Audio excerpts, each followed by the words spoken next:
सुनसान रात थी और वो मेरे साथ थी। हल्की हल्की हवा चल रही थी और हर पत्ते की सरसराहट कानों में अजीब सा डर भर रही थी। मैं और सिया उस सुनसान सड़क पर अकेले थे।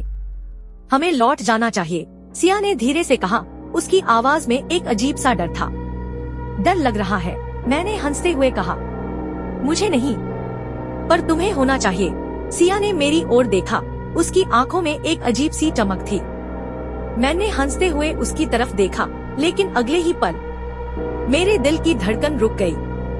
सिया के पैरों के नीचे कोई परछाई नहीं थी। हकीकत या भ्रम?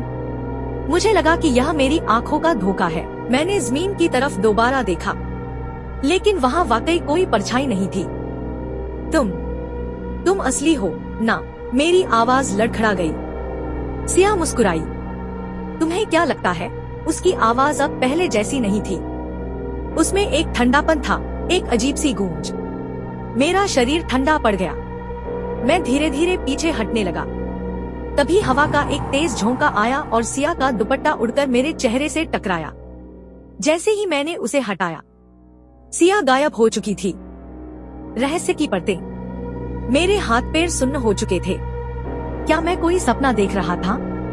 नहीं, यह सपना नहीं हो सकता। मैंने अपनी घड़ी देखी। रात के ठीक 12:03 बजे थे। तभी अचानक मेरी जेब में रखा मोबाइल खुद ब खुद बज उठा। मैंने डरते डरते स्क्रीन देखी।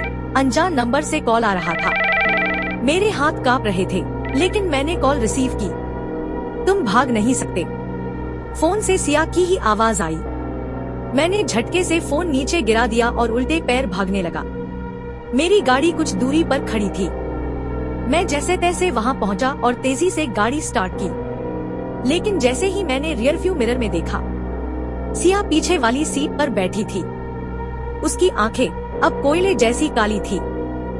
होठों पर एक अजीब सी मुस्कान थी। उसने धीरे से कहा, अब कहाँ जाओगे? अंतिम सच।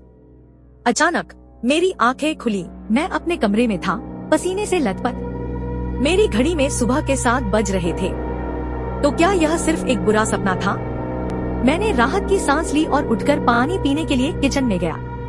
लेकिन जैसे ही मैंने दरवाजा खोला, डाइनिंग टेबल पर एक दुपट्टा रखा था, सिया का वही दुपट्टा। मेरे हाथ से पानी का गिलास गिर गया। तो क्या वह सपना नहीं था? असली रहस्य क्या था? क्या सिया सच में कोई आत्मा थी या कोई और साजिश थी? यह कहानी दर्शकों की कल्पना पर छोड़ते हैं।